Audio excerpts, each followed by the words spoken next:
Hello, good evening, and welcome to Read with Chide. We are on day 47, and I am super excited as always. Yes, as always, because I'm always excited to read the Bible with you. I hope that you're excited to read the Bible with me tonight, even as we go ahead and read the Bible. Sorry. Tonight we're reading Leviticus chapter 19 and chapter 20. Yippee. Yeah, as you join, please do well to share the link with friends and loved ones so that they'll join us as we read the Bible together. Do well to share your thoughts and comments as we read so that we can, go through them together and learn together. And your questions, if you have any, share those as well as we read together. Okay, 19 and 20 are not long chapters, and that means that we have just a short time to spend together tonight. Okay, getting right into it. Leviticus chapter 19, verse 1. And the Lord spake unto Moses, saying, Speak unto all the congregation of the children of Israel, and say unto them, Ye shall be holy, for I, the Lord your God, am holy. Ye shall fear every man his mother and his father, and keep my Sabbath. I am the Lord your God. See the projection, or progression rather, of what is important to God. First off, fear the Lord your God, right? Ye shall be holy, rather. Ye shall be holy, for I, the Lord your God, am holy. And then the very next thing, fear your mother and your father, and keep my Sabbath. Of course, fear here does not mean hey, the mom is coming or dad is coming again, but regard, honor your father and your mother. I am, and keep the Sabbath. See, I think I still need to. I think the other day when we were studying Exodus, when we got to the Ten Commandments, I talked about how I really am trying to wonder how we are how we manage to live the life we are living in today's world where we do not actually have a rest day. So you have a 9 to 5, then Monday to Friday you're working. God bless you if you're working from home like myself. But some people are literally waking up every morning, getting in traffic and going to the office, coming back in the evening, and then going the next day again. Like, man, that's a lot. I'm doing that Monday to Friday. And then Saturday, that should be the rest day. That is when you go for your friends' weddings. You show up for the people you care about. You manage to, do those things. Do your laundry, cook for the week, for the new week, all of that. And if you are taking professional courses, that's the day you study, that's the day you go for classes. If you are, taking a course, that's the day you spend taking classes and stuff like that. And then Sunday, you wake up early in the morning and you're off to church. And Sunday is a glorious day, still my favorite day of the week. Will probably always be my favorite day of the week. You get to fellowship with the brethren and all of that. But still, that Sunday, you will take the opportunity to visit friends. Take the opportunity to run some errands, and still spend time outside. Then, when do we rest? It's bugging my head. I need to figure that out. If you figured it out, please let us know. Verse 4. Turn ye not unto idols, nor make to yourselves molten gods. I am the Lord your God. And if ye offer a sacrifice of peace offerings unto the Lord, ye shall offer it at your own will. It shall be eaten the same day ye offer it, and on the morrow, and if aught remain until the third day, it shall be burnt in the fire. And if it be eaten at all on the third day, it is abominable, it shall not be accepted. Therefore everyone that eateth it shall bear his iniquity, because he hath profaned the hallowed thing of the Lord, and that soul shall be cut off from among his people. And when ye reap the harvest of your land, thou shalt not wholly reap the corners of thy field, neither shalt thou gather the gleanings of thy harvest. And thou shalt not glean thy vineyard, neither shalt thou gather every grape of thy vineyard.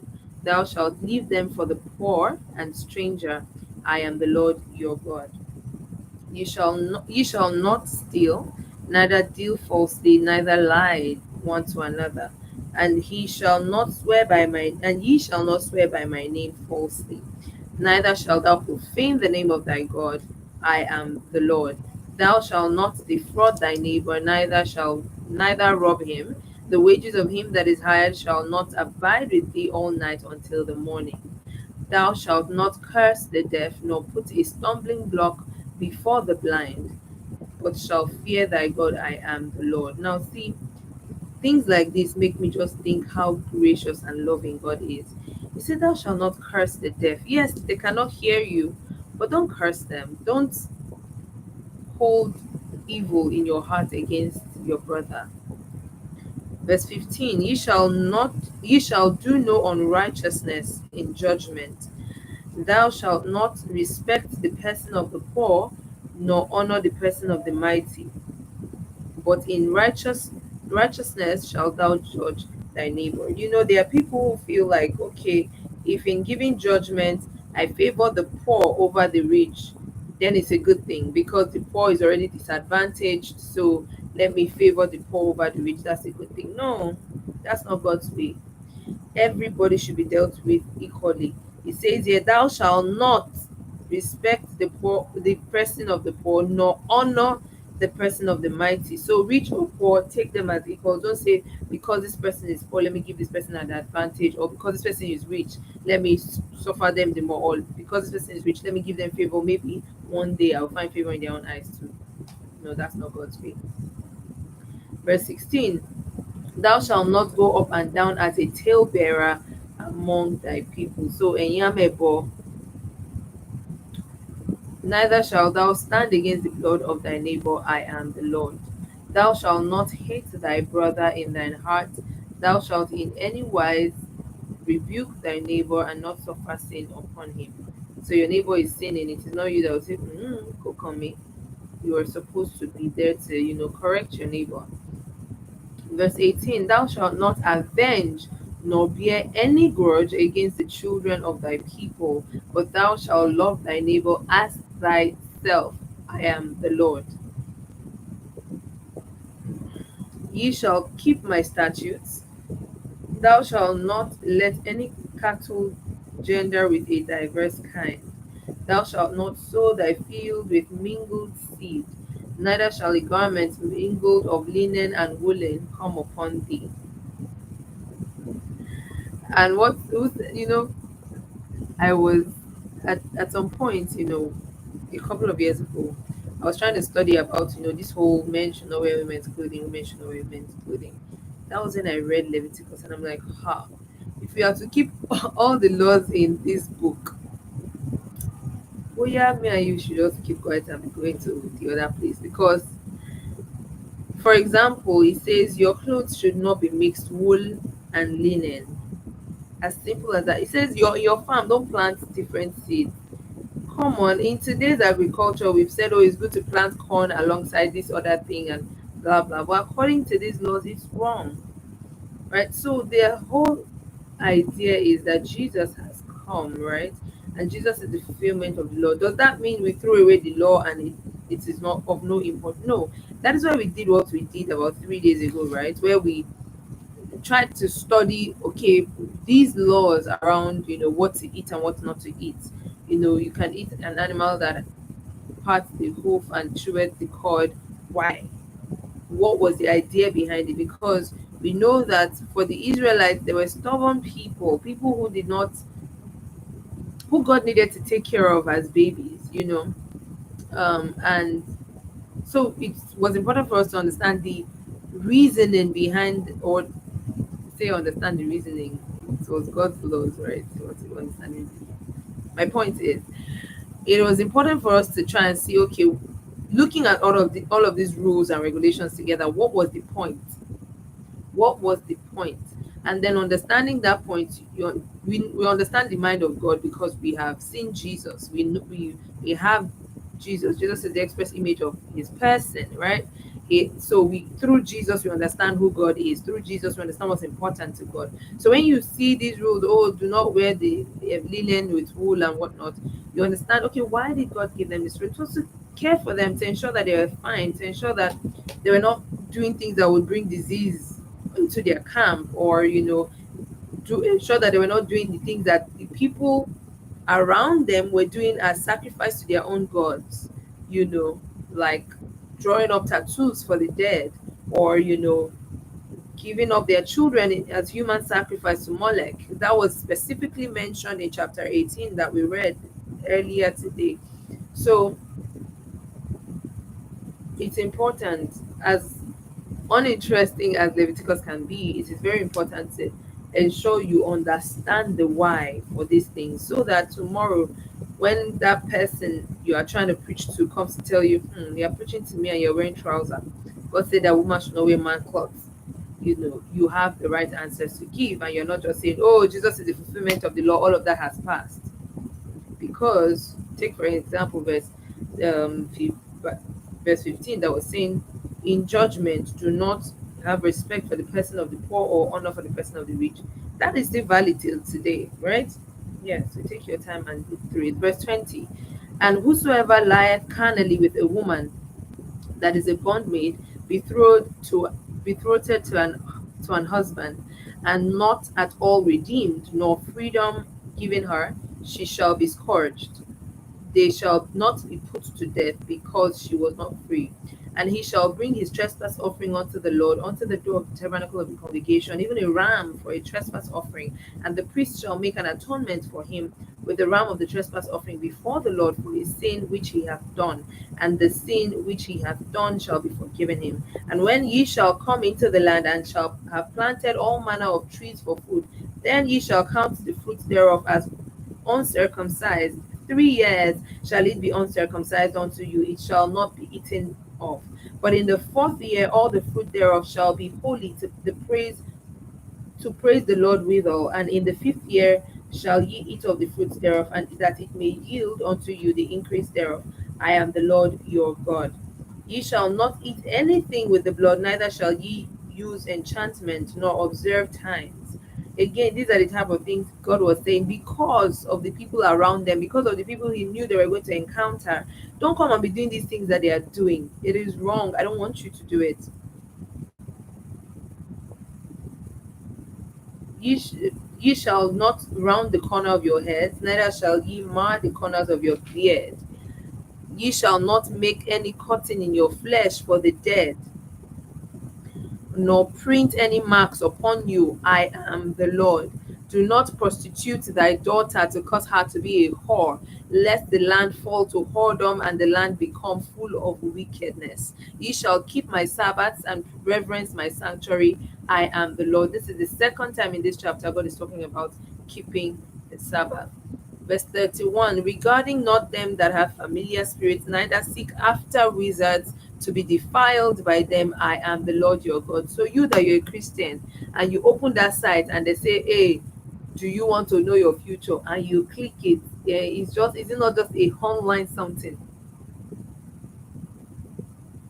You're a child of God. Forget all those zodiac sign people. They are all false people using familiar spirits. Do not open the doorway for the devil into your life. So it says,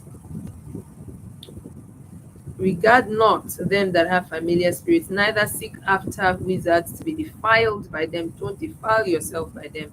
I am the Lord your God. Thou shalt rise up before the hoary head, and honor the face of the old man, and fear thy God. I am the Lord. And if a stranger sojourn with thee in your land, ye shall not vex him. But the stranger that dwelleth with you shall be unto you as one. Shall love him as thyself, for ye were strangers, Lord your God. Ye shall not do in judgment, in meteor, in weight, or in just balances, just weights, a just ephah, and a just hin shall ye have. I am the Lord your God, which brought you out of the land of Egypt. Therefore shall ye observe all my statutes and all my judgments, and do them. I am the Lord. Leviticus chapter 20, verse 1. The two people watching right now, please say hi in the comments and say your thoughts on these things that we just read, because I find them very interesting, right?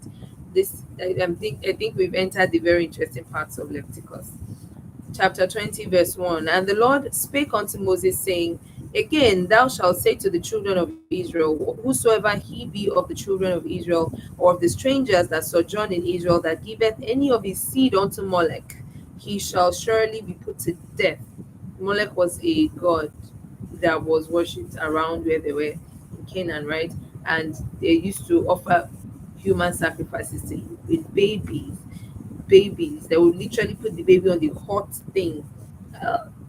Very, if you Google it, you'll see it. He, he shall surely be put to death. The people of the land shall stone him with stones. And I will set my face against that man and will cut him off from among his people, because he hath given of his seed unto Molech to defile my sanctuary and to profane my holy name. And if the people of the land do anyways hide their eyes from the man when he giveth of his seed unto Molech, and kill him not, then I will set my face against that man and against his family, and will cut him off, and all that go are whoring after him to commit whoredom with Molech from among their people. And the soul that turneth after such as have familiar spirits, and after wizards, to go a whoring after them, I will even set my face against that soul, and will cut him off from among his people. Remember, sometimes you might feel like, why are we being so rigid about these things? It's because God instructs. Remember in the New Testament when Paul and Silas, yeah, were going in that city, and then that girl with the familiar spirit was saying, "Oh, these men, they've come to show you the way of life, hear them." She was saying the truth. They had come to show the people the way to God, and the people should listen to them. But she was saying it by a familiar spirit, and Paul turned around and rebuked that spirit from her. Right? That should be your response to these people, not and he was correct, and she's correct, truly, truly, that thing happened in my life. It's as if I should listen more. No, rebuke that spirit, because you don't want to get yourself involved in things that would defile you, so to speak, according to scripture, the word used here. But you get the point. You're a part of God now. You're a part of God's family, right? You have been connected back to God through the sacrifice of Jesus. So not defilement in that sense, but you understand you shouldn't open the door to these people or these spirits. Verse 7. Sanctify yourselves therefore, and be ye holy, for I am the Lord your God. And ye shall keep my statutes and do them. I am the Lord which sanctify you. For every one of you that curseth his father or his mother shall be surely put to death. He hath cursed his father or his mother, his blood shall be upon him. And the man that committeth adultery with another man's wife, even he that committed adultery with his neighbor's wife, the adulterer and the adulteress, shall surely be put to death. And the man that lieth with his father's wife hath uncovered his father's nakedness. Both of them shall surely be put to death. Their blood shall be upon them.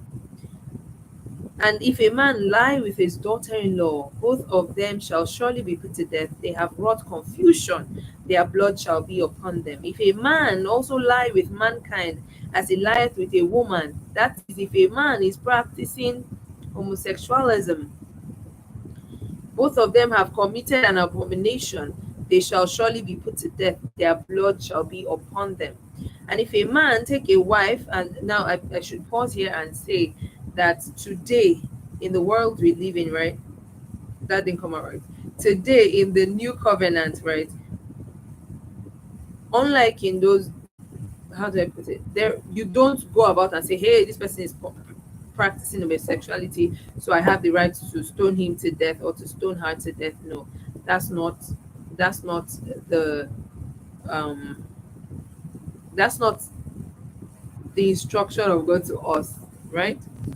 In this day and age where the Israelites were, the implication of these kind of acts it could be such that the entire camp will die of strange diseases. Because, for example, facts say, the figures say that the spread of HIV and co is more rampant among people who practice homosexuality. And in these times they didn't have measures to protect themselves, or to say, okay, this person has HIV, these are the antiretroviral drugs you can take so that it doesn't become AIDS, and so that this person does not die. Imagine people committing these things and then spread whatever disease across the camp, and people will die. So the idea was, hey, cut it short immediately so that it does not contaminate the entire camp, right? Verse 15. And if a man lie with a beast, he shall surely be put to death, and ye shall slay the beast. And if a woman approach unto any beast and lie down thereto, thou shalt kill the woman and the beast. They shall surely be put to death, their blood shall be upon them. And if a man shall take his sister, his father's daughter, or his mother's daughter, and see her nakedness, and she see his nakedness, it is a wicked thing, and they shall be cut off in the sight of their people. And he hath uncovered his sister's nakedness, and he shall bear his iniquity. And if a man shall lie with a woman having her sickness, and shall uncover her nakedness, he hath discovered a fountain, and she hath uncovered the fountain of her blood, and both of them shall be cut off from among their people. And thou shalt not uncover the nakedness of thy mother's sister, nor of thy father's sister, for he uncovereth his near kin; they shall bear their iniquity. And if a man shall lie with his uncle's wife, he hath uncovered his uncle's nakedness; they shall bear their sin; they shall die childless. And if a man shall take his brother's wife, it is an unclean thing; he hath uncovered his brother's nakedness; childless. Ye shall therefore keep all my statutes and all and do them, that the land whither I bring you to therein spew you not out. And ye shall not walk in the manner of the nations which I cast out before you, for they committed all these things, and therefore I abhorred them. But I have said unto you, ye shall inherit their land, and I will give it unto you to possess it, a land that floweth with milk and honey. I am the Lord your God, which had separated you from other people. Ye shall therefore put difference between clean beasts and unclean, and between unclean fowls and clean. And ye shall make your souls abominable by beasts, or ye shall not make your souls abominable by beast, or by fowl, or by any manner of living thing that creepeth on the ground, which I have separated from you as unclean. And ye shall be holy unto me, for I the Lord am holy, and have severed you from other people, that ye should be mine. A man also or woman that hath a familiar spirit, or that is a wizard, shall surely be put to death. They shall stone them with stones; their blood shall be upon them. May God bless the reading of His word. Thank you for joining me tonight.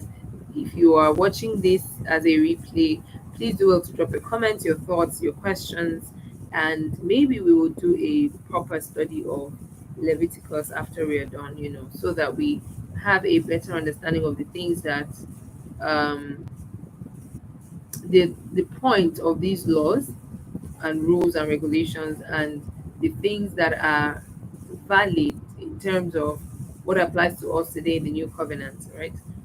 Yes, so I hope you enjoyed reading with me tonight, because I enjoyed reading this. Like I said, I think we've entered the interesting part of Leviticus. Yeah, do have a lovely night rest. Do well to join me again tomorrow. And with that, I think we're actually caught up now. Yes, with Leviticus 19 and 20, we are now caught up. We are now on track. For the first time since we started, we are now on track, because we started actually so on the day I created the Bible reading plan, that I created it to start on that day, but the plan was to actually start the next day. So we have always been like one day behind anyway. But now we are finally on track, And yes, tomorrow we will still do morning and evening, and then keep on track from then on out. Thank you for joining me. Do have a lovely night rest. Toodles. Ensure you're subscribed to this YouTube channel, and you have the bell icon on.